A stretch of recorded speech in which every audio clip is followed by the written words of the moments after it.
Muy buenas y bienvenidos al resumen de la etapa 10 de este Giro de Italia 2021. Lo siento, pero por problemas de conexión, las etapas 8 y 9 de este Giro de Italia no las he podido subir, así que las tendréis en el resumen cuando termine el Giro de Italia.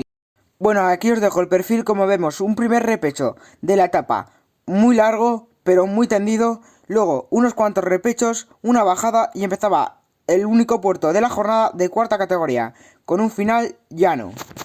con algunas curvas y algún estrechamiento donde seguro que veíamos alguna mala colocación de algún sprinter, y ahí vemos como esa última curva a 200 metros del final podría ser muy peligrosa y la decisión de esta etapa 10 del Giro de Italia 2021. Empezaba la etapa y veíamos como mucha gente se quería meter en esas escapadas y veíamos como había unos cuantos bordillos muy peligrosos al principio de la etapa donde podríamos ver caídas, aunque finalmente no pasó nada y finalmente se terminaban yendo un grupo de 5 corredores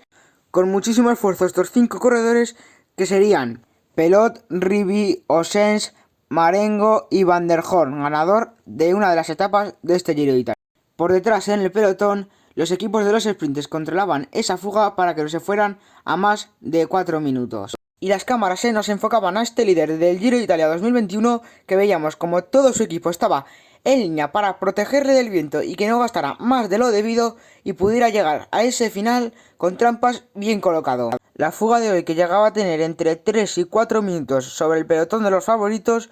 veíamos como el sprint intermedio en la fuga se lo llevaba Ribi. En el pelotón veíamos como todos los sprinters, o la mayoría de ellos que tenían fuerzas para sprintar, se lo jugaban, aunque finalmente esos 3 puntos que quedaban de ese sprint intermedio se los llevaba Elia Viviani por detrás de Pascualón y Peter Sagan. Mientras por delante la fuga empezaba ese puerto de cuarta categoría donde se atacaban y se desentendían, aunque lo único que hacían era bajar la diferencia con el pelotón. Y por detrás podíamos observar como algunos sprinters como Dylan Groenewegen empezaba a quedarse tras ese ritmo que estaba poniendo el Bora, mandados por el corredor eslovaco Peter Sagan. En la bajada se lanzaban y veíamos como daban caza a esa fuga con un ritmo muy alto, y veíamos como se empezaba a quedar otros sprinters como el belga ganador de la segunda etapa de este Giro de Italia, Tim Merlier, Lamaglia, Ciclamino y Jacopo Nizzolo, junto a su compañero, que haría un gran esfuerzo para conseguir volver a lanzar con el grupo de cabeza. Y veíamos como Nizzolo hacía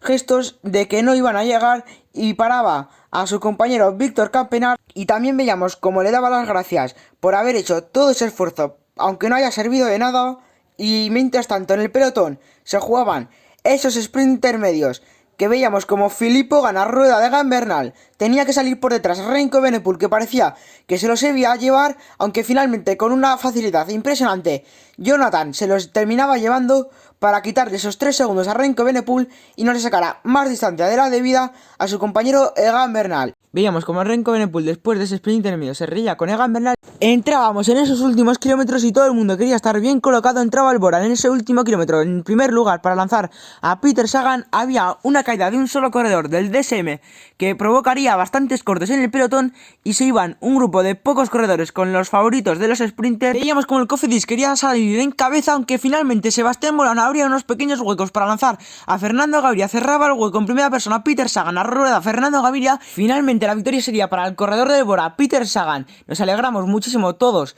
de esa victoria, ya que hacía muchísimo que no ganaba una etapa y entraba al grupo del líder sin ninguna diferencia. La clasificación de la etapa era: primero Peter Sagan, segundo Fernando Gaviria, tercero David Simolai, cuarto Oldani, quinto Vermeers, sexto De Bront, séptimo Andrea Vendrame, octavo Vincenzo Albanese, noveno Elia Viviani, y cerrando este top 10 estaba el lanzador de Fernando Gaviria, Juan Sebastián Molano, que habría hecho unos últimos 600 metros bastante interesantes.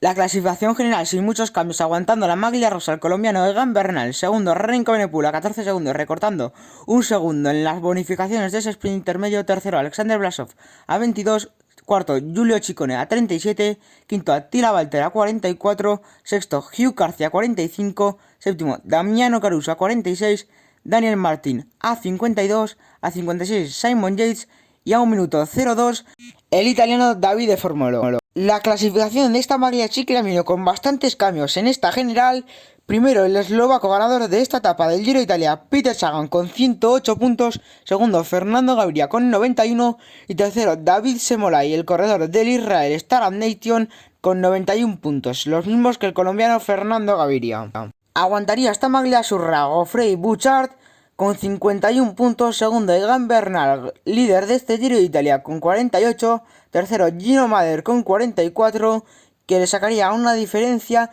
de 15 puntos sobre el francés y 4 sobre el colombiano Egan Bernal. Mañana hay descanso en este Giro de Italia, pero el miércoles hay un etapón que muchos esperábamos para este Giro de Italia con 4 tramos de tierra. También vemos muchos repechos sin puntuar, muchos puntuables, un final, un puerto de tercera categoría y un final en bajada. En total son 35 kilómetros de tierra en esta etapa de 152 que hay. Bueno, y si os ha gustado el resumen de esta etapa 10 del Giro de Italia 2021, compartir, darle like y suscribiros. Mañana nos vemos, pero aunque no haya etapa, voy a subir un vídeo de los mejores